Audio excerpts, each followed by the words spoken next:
After 8 straight Saturdays, it's an off week for the ACU football team. I'm Hannah Null. And I'm Grant Boone. We'll have highlights of last week's homecoming game and look back at ACU's 1977 national champs. The team is off, but the Adam Dorrel Show is on right now.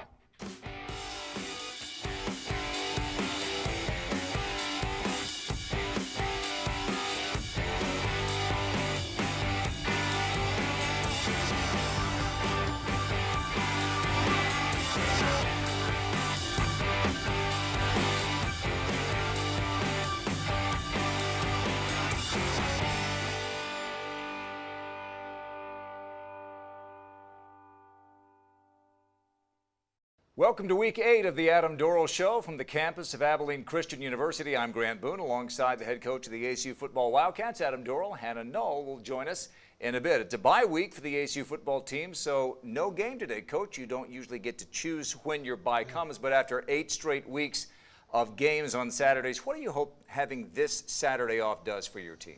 Well, just kind of refreshes us mentally and physically. You know, if guys are doing it right, just lay around, watch some college football, relax, be with family and friends, and you know, hopefully when they get back in here Sunday, be charged up and ready to go. And that goes for coaches and support staff and trainers and strength staff. That's everybody. You know, it's been a grind here the last few weeks, so hopefully we'll get rested. You have to take rest seriously, don't you? I mean, it sounds funny, but it's true, don't you? You do. There's a lot of studies out on that right now. And yeah. Keep trying to educate you guys on that. There you go. No game, but still, it's been a busy work week for you and your coaches. Tell us what your staff has been up to this week. Yeah, it's been really busy. A lot of times in the bye week, whether it's right or wrong, it's almost double the work because you're still doing the football end of it, trying to gain an advantage on next week's opponent. But we're doing a lot of stuff from a recruiting standpoint. You look at the breakdown, self-analysis, and we do that stuff a lot, but you really dive into that in the bye week. So it's been a busy week. We're going to practice, but we're going to hit the road as a coaching staff later in the week and get out and recruit. Recruiting never stops, does it? No, it doesn't. It's there's that old adage, it's like shaving. You better do it every day or you're going to look like a bum.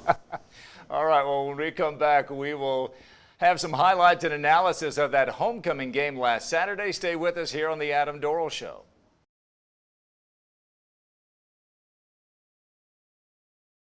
Welcome back to the Adam Dorrel Show. ACU hosted Southeastern Louisiana last Saturday in the annual homecoming game. With a look at the highlights, here's Jonathan Rates from the staff of ACU's student media outlet, The Optimist. The Lions racked up 623 yards of total offense, 443 of which came on the ground as they outscored the Wildcats 35-8 in the second half. ACU was ranked as one of the top defenses in the conference heading into the game, but struggled to find an answer to Southeastern Louisiana's incredibly deep and effective run game. SLU wasted no time getting rolling. It took its opening drive 75 yards despite 3 fumbles, the third which rolled into the end zone and was recovered by wide receiver Juwan Dickey for a Lion touchdown. ACU did respond after a short kickoff set up the Wildcats at midfield. The drive stalled at the SLU 29-yard line, but senior Nick Grau converted a career-long 46-yard field goal to cut the lead to 7-3. After a punt by the Lions and a 3-and-out by ACU, Southeastern's 52-yard field goal attempt was no good. But on its next drive, quarterback Lorenzo Nunez found the end zone as he broke the defense's contain and scampered 39 yards for the touchdown. Nunez finished with 73 yards and 3 touchdowns on the ground and 85 yards and another touchdown through the air. The Wildcats did not go away, as they took advantage of another short field thanks to a fumble recovery by Temisan Kuyatsemi.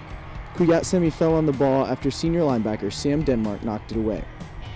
Sophomore running back Tracy James capitalized on the turnover with a 19-yard run on which he tiptoed his way into the end zone to bring the deficit to just 14-10 with 9 minutes and 19 seconds left in the first half. But the Lions offense continued to find ways to score. This time it was Nunez capping off a 58-yard drive with a 3-yard run to give SLU a 21-10 lead. Grau would cut into the lead before halftime though. Despite taking over at their own 4-yard line, the offense maneuvered its way down the field, and after a roughing the kicker penalty kept the drive alive, junior quarterback Dallas Seeley found senior Carl Whitley for 18 yards down to the 14-yard line. And with 1 second left in the half, Grau trotted out and converted his second field goal of the game from 31 yards out. The make was the 45th of his career and kept the game close at 21-13 heading into halftime. However, in the third quarter and the early parts of the fourth, it was all Southeastern. Following a touchdown pass from Nunez to Dickey to make it 28-13, Eugene Bethea ripped off a 65-yard run with 3:42 left in the third quarter to give the Lions a 3-touchdown lead at 35-13. Nunez would add one more score on the day before yielding the offensive reins to Byron Walker, who didn't skip a beat. On his first play from scrimmage, he connected with Marcus Cooper on a 54-yard touchdown, marking the 5th time in as many games SLU has scored 49 points or more. Walker would add another touchdown later to finish the day a perfect 2 for 2 for 95 yards and 2 touchdowns. Sophomore Luke Anthony entered the game in relief of Seeley in the 4th quarter and kept his impressive passing touchdown to games played ratio going, throwing his 4th touchdown in just his 5th appearance. This time it was from 3 yards out, as it was a goal line fade to senior wide receiver Troy Grant to bring the lead to its final at 56-21.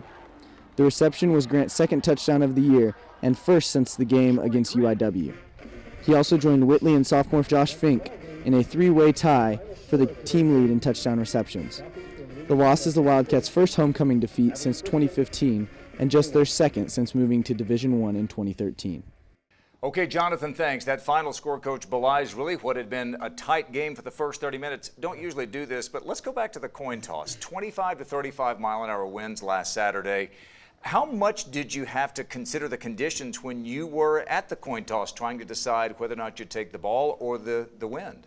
Yeah, usually as a head coach in a situation like that, if I've won the coin toss, I would have taken the win. But what they do offensively really neutralizes that decision. True. I mean, they don't want to throw the football, and obviously they've been so good at running the football. So we decided to defer, and obviously they took it, and we went ahead and got the win. But it affects a lot of your decisions. Obviously, we weren't punting into the wind like we wanted to, and we were disappointed in that because we had practiced all week. It had been pretty decently windy here, and it does, kicking, field goals, going for it on 4th down. It does change the game. They go 75 yards on their first drive, and they get a bit of good fortune when their transfer quarterback from South Carolina, Lorenzo Nunez, who is terrific, he fumbles right near the goal line. I couldn't tell, was it Adonis Davis who got a helmet in there or a hand, knocks the ball loose? There are times when the other team's just right there. It looked like he did what he could do, knock the ball loose. Yeah, absolutely. And, they're a great team. And when you're playing a great team like that, they put the ball on the ground 3 times on their first drive, and we didn't get one of them. And so you give them credit because you go back and look at it. Their guys were playing extremely hard, and it was guys that were chasing the football, jumped on those fumbles. So, that's a game of football, and they made a lot of their opportunities, and we didn't. It was 7-0. You come right back. You get a nice little drive. You get a career-long field goal, 46 yards from senior Nick Grau, the wind at his back. How far would you have let him try one with the wind at his back? About 4 more yards. Okay. 4 more yards. Don't tell him that. Okay. He would have wanted to go all the way back to the 50. But yeah. He looked really good in warm-ups, and I trust him. He does a great job of giving us what we term real-time information, and he does a really good job of reminding me on the sideline. He knows I got a lot going through my head, but I saw him in early outs, saw him in warm-ups. We talked, and we kind of drew that line in the sand like we always do on both sides. And it was in the range we said we were going to go for it. They took a 14-3 lead, and then you come back, and after recovering a fumble, Timisan Kuyetsemi falls on it. You get a touchdown run from Tracy James. Your defense has been phenomenal all year. One of the few things they haven't really done is take the ball away. You get a takeaway, and the offense capitalizes. I mean, that's how you draw it up, isn't it? It was huge. It was something we'd been talking about, with all the great things. Our defense has just played great all year, and obviously they were a little disappointed, but we finally got that turnover we had been seeking, the last 4 weeks, and so it was great to see. 14-10 was the score at that point. They make it 21-10, and then late in the first half, less than 90 seconds to go, you get the ball on your own 4.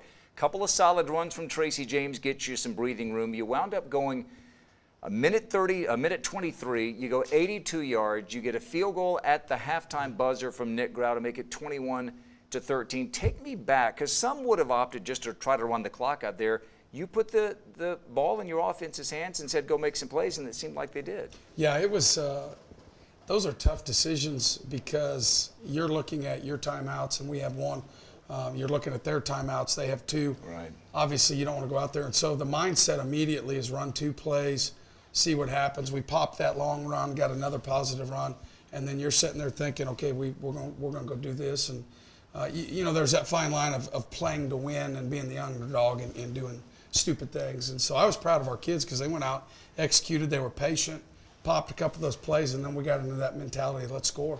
So we go to the second half. It's 21-13. This is a really good team. I mean, a team that was on a roll, Southeastern Louisiana.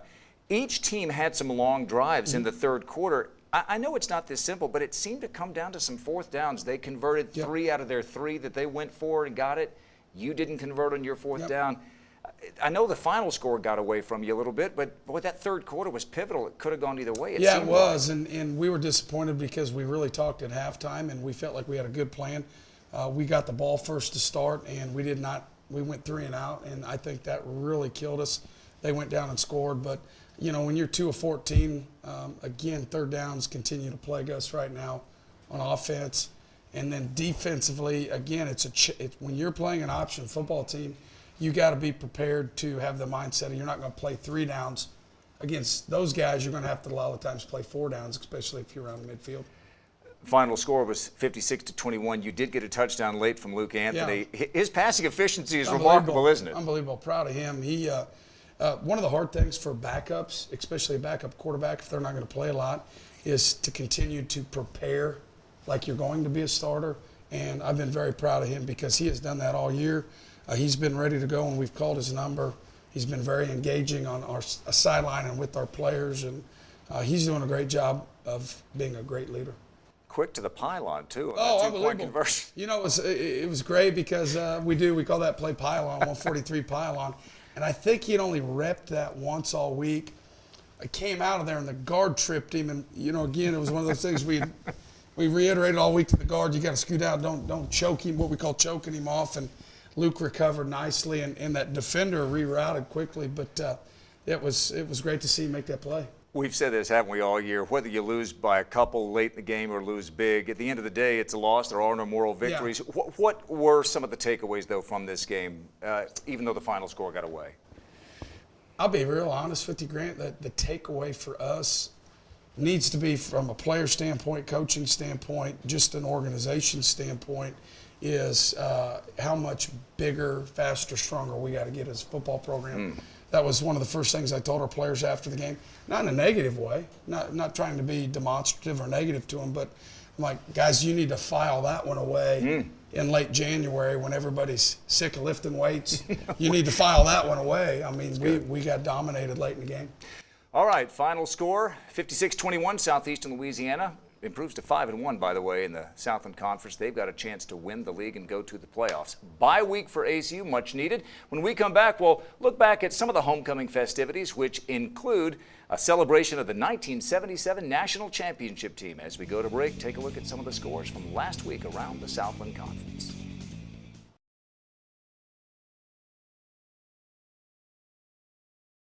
Welcome back to the Adam Dorrel Show. Later on, we'll get the chance to hear from the 1977 ACU football team. But first, let's hear from Max Preston about the rest of the sports going on at ACU. Thanks, Hannah. Volleyball is back on track in the Southland Conference tournament contention after a perfect 2-0 weekend. The team beat Texas A&M Corpus Christi at home Thursday 3-2 in a back-and-forth matchup, winning the first set 25-23, dropping the second set 25-18, taking the third set 25-23, then losing the fourth set 26-24, and finally came in clutch with a 15-11 win in the final set. Volleyball then hosted Incarnate Word Saturday, winning the match 3-1. The Cardinals won the first set 25-21, however the Wildcats won each set after by a score of 25-16, 25-20, and 25-17. Caitlin Mueller stood out over the weekend with 18 total kills, while Kendall Bossy had 92 assists, and Amanda Chappa had 39 digs. The women will next play at Central Arkansas Thursday at 6 p.m. 2 weeks after Michaela Hackett won her second Southland Conference Cross-Country Athlete of the Week, her and the rest of the team, as well as the men, will be competing in the Southland Conference Championships here in Abilene. The men will be running an 8K while the women will run a 6K. The run will take place this Friday.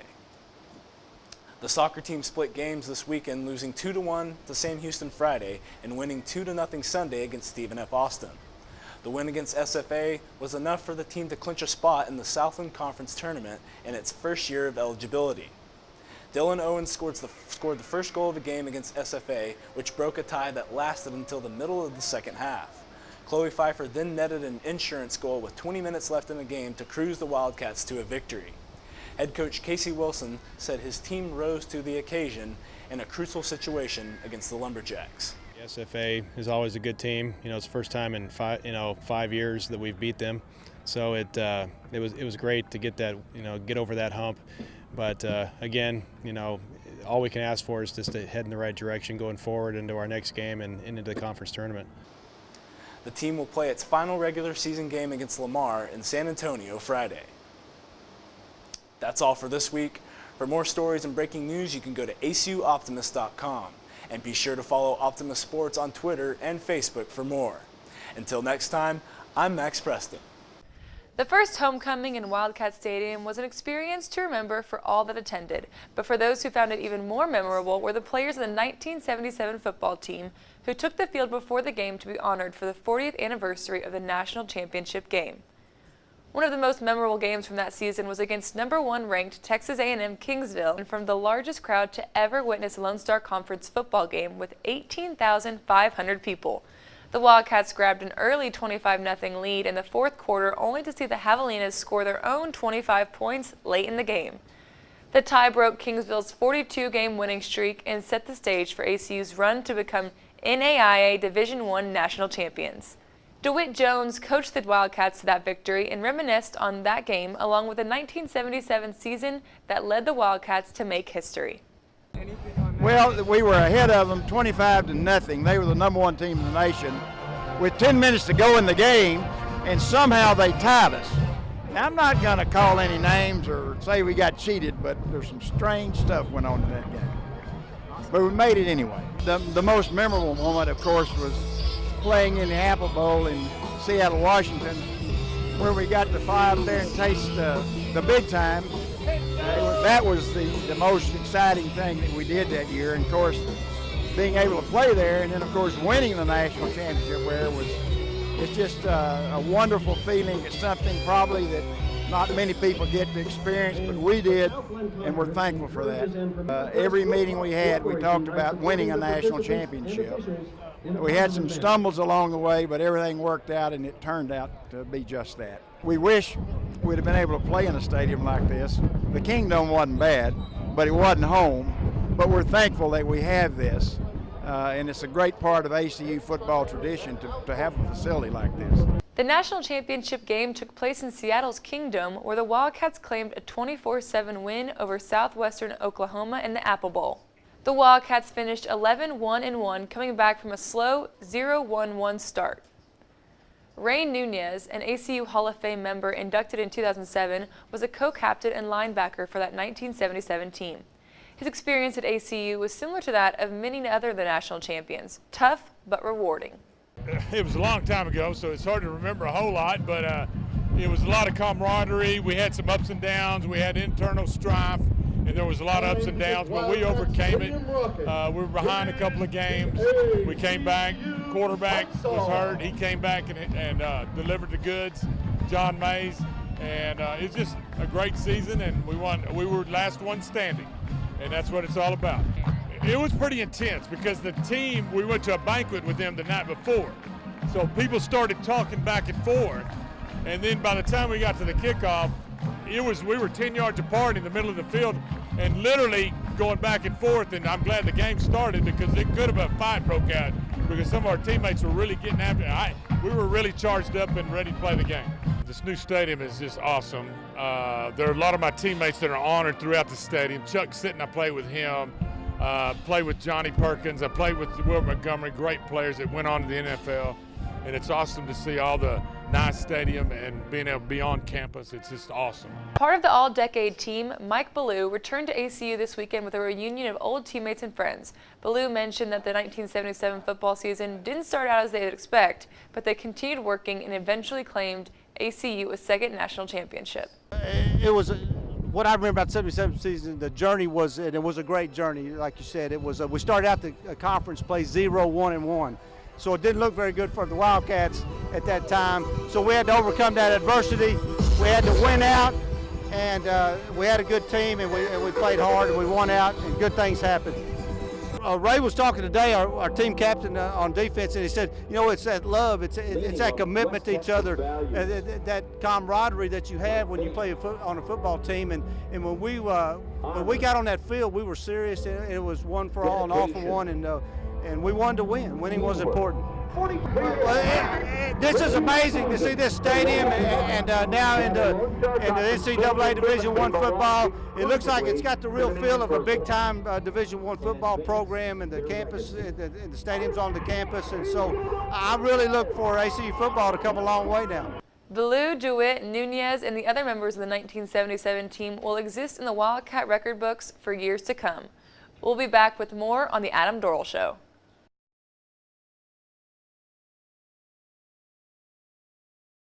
As we welcome you back to the Adam Dorrel Show, take a look at what figures to be a huge day in the Southland Conference. You have 4-1 McNeese, which has the league's best defense, at first place Central Arkansas, which boasts the best passing offense. Then a pair of one-loss teams square off. Southeastern Louisiana, averaging more than 50 points in their last 5 games, hosts Sam Houston State. Now take a look at the conference standings, and you'll see why these games tonight will go a long way in sorting out the championship contenders.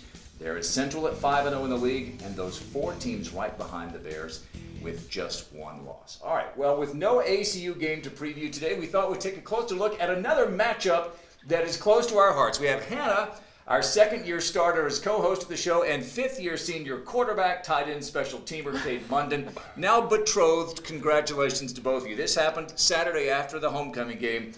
Kate, take us through your game plan for popping the question and how it was all executed. Well, I mean, I just tried to get my mind right, honestly. I had a lot of stuff to do, and luckily, through friends and family, we all got it done in the nick of time. And the whole process was forensic, it was crazy, but in the end, it paid. I love it. Yeah. All right, so everyone knew but you, right? You didn't know this was going down. Take me through what you were thinking as you're going out here. Well, and where was this, by the way? Out here outside It town? was north of the lake. All right, just north. Yes, sir. so Kate doesn't talk a whole lot, and I'm the one that talks most of the time. And so we're driving out there to picnic, which that part wasn't out of the ordinary. Like, we'll go on picnics out at Mr. Chase's a lot, but he wouldn't stop talking on the ride there. There's your and tell, like, right? Yes, yeah, I mean, I was just like, man, he's in a good mood. I don't really know why, because they didn't win, but I was like, well, he's doing whatever. And we got there, and we walked down, and there was like lights around, and he had told me that Mr. Chase, his boss, had helped him set it up, and I was like, you sure did go all out for this. And then I get closer and closer, and I was like, oh, it's happening. Well, I know now. We're seeing some of the pictures. I know it was a big day, and your families were there. Congratulations to both of you. Thank you. Wish you the very best and a wonderful life together. That'll do it for today's show. Hannah and Kade and Coach Dorrel, I'm Grant Boone. Thanks for watching. Enjoy the off day of ACU football. We'll see you right here next week on the Adam Dorrel Show.